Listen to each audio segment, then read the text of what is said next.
Guys, Comic Uno, and today I'm doing a review for Hit Girl issue 2. But before I start this review, just want to remind you guys, please vote for my Geeky Awards. That way those YouTubers can get some recognition, and please vote in those comments below, in that video for that comment below. And if you can't find the video, it's featured on my channel in the front page, so don't worry. But let's start this review for Hit Girl issue 2. Really like the cover. It's just plain old. The thing is, this is. I know you guys are gonna say you don't like John Romita Jr., so you can't say the art is good.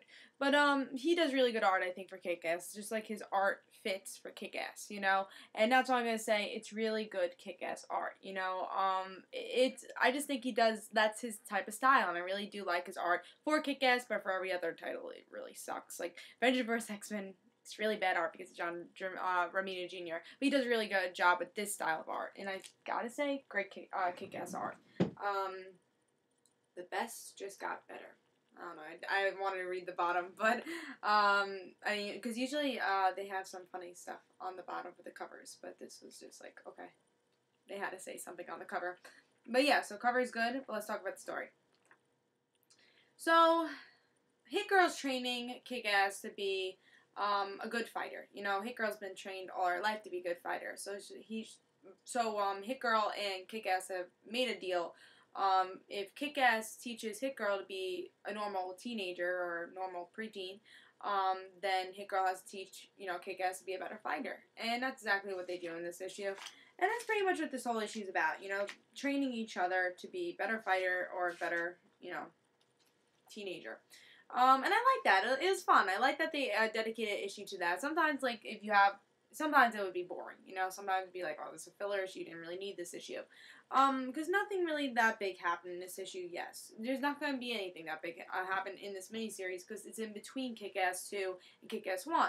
So, all the things that happened in Kick-Ass 2 is like, oh my god, look at that cliffhanger stuff. It's going to be in Kick-Ass 2. And all that stuff in Kick-Ass 1 gonna have that cliffhanger, but this is more just like fill in the blanks, you know, what happened with Hit Girl in between Kick-Ass 1 and Kick-Ass 2, which, in my opinion, I feel like they should have, had, this series before Kick-Ass 2, because then it'd be like, oh, I can't wait to, like, see what happens next, you know, like, I don't know what's gonna happen next, you know, but with this, we already know what happens next, so I wish they did, you know, bring Hit Girl before Kick-Ass 2, and then, like, let's say we're reading Kick-Ass 2 already, because let me say that it would have replaced Kick-Ass 2, so we would have read all Hit Girl already, and then we'd be in the middle of Kick-Ass 2. So, that's what I would have rather wanted, you know, I think it would have flowed better, if they did that. But it's still a really good series. It's a good read, and again, this is like a filler issue, but a good filler issue. Those are rare, it really is, but some writers could do it, some characters could do it, and with this, they did it, you know. I wanted to see more of, like, how, Hit Girl become more Mindy, you know, and how she, realizes that her secret identity is more of her pretending to be something she's not.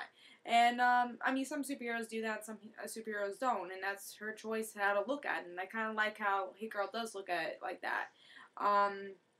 And also, I like how Kick-Ass is going to be a better fighter, and that's why in Kick-Ass 2 he was a better fighter, you know?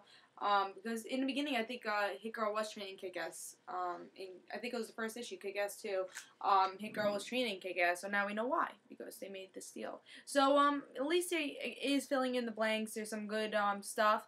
I was actually reading a review, and they're saying that, like, this doesn't feel like a Hit Girl solo series, though. It's like more of, it's not really concentrating on Hit Girl as much. I feel like it's just concentrating on the whole cast of Red Mist, of Kick-Ass, Hit Girl, which is kind of like the Kick-Ass series, but I don't mind. I just want more Kick-Ass story, and at least we always are promised to have Hit Girl in each issue, so that's good. So I like this issue. I thought it was pretty good. Yeah, so there really was no problems. I think, again, the only problem I think I had with this issue was that it was kind of a fillerish issue, but it was still a good issue. Yeah, I don't think I had any really problems with this issue. It was really good. And if you want to actually read a good filler issue, this is an issue to read. And yeah, read this issue. It's a good series, and can't wait to read more Hit Girl, and hopefully have a Kick-Ass story. And tell you the truth, I'm really excited to see how the movie, like, kind of, you know, transfers this material of Hit Girl and Kick-Ass 2 and make it the movie. I'm very excited to see that. I think because I got introduced to Kick-Ass with the movie, and I thought the movie was so good. And I think Kick-Ass 2 could really change stuff that was in this story and make it different, because we also have Katie, who in Kick-Ass, the comic book, she's not really in the comic book that much because, the relationship didn't work out with Kick-Ass. But in the movie, the relationship did work out. So will they add more of that in Kick-Ass 2? Will they add more of what we see in Hit Girl and Kick-Ass 2, the movie? So that should be interesting. I'm really excited to see the movie also. But read this issue. It's good filler issue. Like I said, there's not a lot of good filler issues, but this is one of them. So read it. It's 4.5. And it was so close to me, my pick of the week. I picked Amazing Spider-Man as my pick of the week, which got the same rating for me. So you can definitely pick it up. This is Comic Uno. Guys, don't forget to follow me on Twitter for Comic Uno and the Rand Situations. And see ya. Bye.